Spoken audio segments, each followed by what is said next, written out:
All right, here's the thing with writing, and I hate to say it, you have to teach it explicitly, which I was just like this kid. I was like, oh my gosh, I think it's boring. I hate teaching my students exactly step by step, very, very directly was not my style of teaching. However, with writing, it is so important that you're explicit on what you want and what you want your students to see.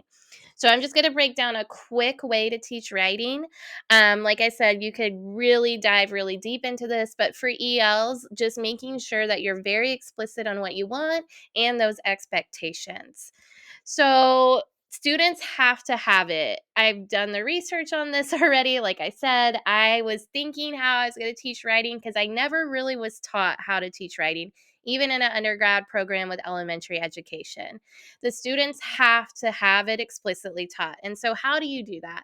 So, first, it's building the field or the background. For example, here's a project I do it every year in Oklahoma City Public Schools. For example, let's say you want them to write a personal narrative. You build the background on what you want them to focus in on. You bring in guest speakers. Maybe you do a documentary about advocacy where they talk about themselves, read newspaper articles, use quotes to generate conversation. That's step one. Get them excited about their writing topic. Step two would be modeling the genre. In your book, there is a huge list, but a couple examples could be looking for memoirs, looking for students that work in book clubs, which these are like literature circles.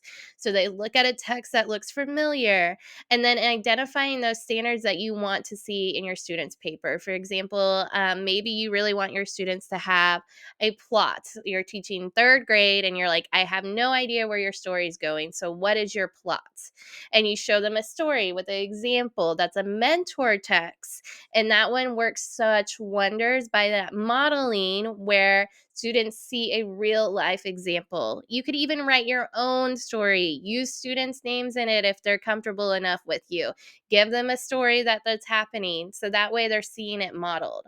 Step three would be the joint construction. This is something I see a lot in early childhood, but we want to start moving this up even into our older grades.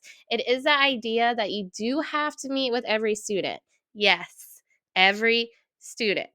I usually have my students draft on their own and then we work together. Some students are going to need so much more advisement, but it's just the important writing process of learning how to do it. It is hard and it is challenging, especially when you have a large class and you're like, how am I going to do this?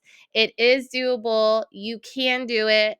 It's well worth the rewards to really sit with a student and just have a mini writing conference. It could be 5 minutes or less, and just making sure you have students in a rotation. I do it throughout the week and just checking in with them. The final is having students actually write it on their own, right?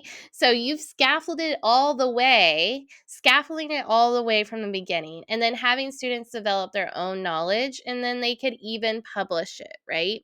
That's the most important part.